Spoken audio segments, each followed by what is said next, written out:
اعوذ باللہ من الشیطان الرجیم بسم اللہ الرحمن الرحیم الحمد للہ والصلاة والسلام علی سید الانبیاء والمرسلین اما بعد فاعوذ باللہ من الشیطان الرجیم بسم اللہ الرحمن الرحیم۔ اللہ تعالیٰ نے بڑی واضح عبارت کے ساتھ اس آیت کریمہ میں ان کی موت اور حیات کو بیان کیا ہے۔ ام حسب الذین اجترحوا السیئات ان نجعلہم کالذین آمنوا وعملوا الصالحات سواء محیاہم ومماتہم ساء ما یحکمون۔ قرآن الحکیم سورۃ الجاثیہ آیت نمبر 21 پارہ 25واں۔ کیا ان لوگوں نے جو برائیوں کا ارتکاب کرتے ہیں یہ خیال کر رکھا ہے کہ ہم انہیں ان لوگوں کی مانند بنا دیں گے جو ایمان لائے اور نیک عمل کرتے رہے کہ یکساں ہو جائیں؟ ان دونوں کا جینا اور مرنا بڑا غلط فیصلہ ہے جو وہ کرتے ہیں۔ کیا اعتراض کرنے والوں کو یہ آیت کافی نہیں ہے؟ کیا تجھے اس سے سمجھ نہیں آتا کہ اللہ تعالیٰ کے نیک بندوں کی زندگی دوسرے لوگوں کی طرح نہیں ہے؟ اگر وہ بادشاہ ہیں تو اللہ تعالیٰ کے نیک بندوں کی زندگی ان سے اعلیٰ اور شرعی ہے۔ بعض مشائخ نے ارشاد فرمایا ہے اگر بادشاہوں کو معلوم ہو جائے کہ ہمیں ذکر کی کیسی لذت حاصل ہوتی ہے تو وہ اپنے پلنگوں سے نیچے اتر آئیں اور ہمارے دروازوں پر کھڑے ہو جائیں۔ اسی طرح یہ لوگ اپنی موت میں ہیں۔ یہ امر بعید ہے کہ وہ ان کو خود پر قیاس کریں جیسا کہ وہ اپنی عقلوں پر قیاس کرتے ہیں، کیونکہ وہ دوسرے مردوں کی نسبت سے زندہ ہیں۔ مساوات کا دعویٰ کرنے والوں کو اللہ تعالیٰ کے اس فرمان سے ڈر نہیں آتا۔ ساء ما یحکمون، بڑا غلط فیصلہ ہے جو وہ کرتے ہیں۔ قرآن الحکیم سورۃ الجاثیہ آیت نمبر 21 پارہ 25واں۔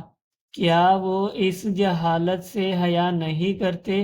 کیا وہ زیادہ جانتے ہیں کہ ان کو اللہ تعالیٰ کے نیک بندوں کے ساتھ ادب کرنا چاہیے اور اس بارے میں غور و خوض سے بچنا چاہیے، کیونکہ وہ انبیاء کرام اور اولیاء اعظام کے احوال کی معرفت سے قاصر ہیں۔ اولیاء کرام اور انبیاء اعظام تو اللہ تعالیٰ کے رازوں میں سے راز ہیں۔ عام بندوں کو جو علوم حاصل ہوتے ہیں وہ ان کے انوار کا ہی فیض ہوتا ہے۔ یہ عام لوگ ان کی قدر و قیمت اور عزت و کرامت کو نہیں پہچانتے۔ جس نے ان سے دشمنی کی یقیناً اس نے اللہ تعالیٰ سے دشمنی کی۔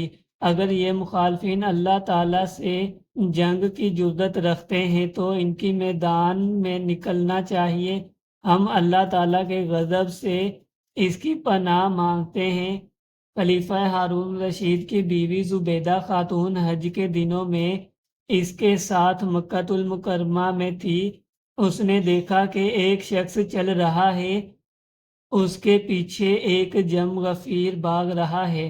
زبیدہ خاتون نے پوچھا یہ شخص کون ہے؟ اسے بتایا گیا کہ یہ عراق کے عظیم عالم سیدنا عبداللہ بن مبارک ہیں۔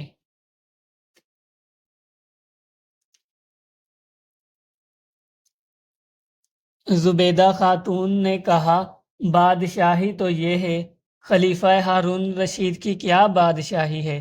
زبیدہ خاتون نے پہچانا کہ ہارون رشید کی بادشاہی اور لوگوں کا اس کی طرف لپکنا یہ تو اس کے ہاتھوں میں موجود نعمتوں کے لالچ سے ہوتا ہے یا اس کی ہیبت کی خوف سے ہوتا ہے، اور اس عالم کبیر کی ساری عزت و احترام صرف اللہ تعالیٰ کی محبت میں ہے۔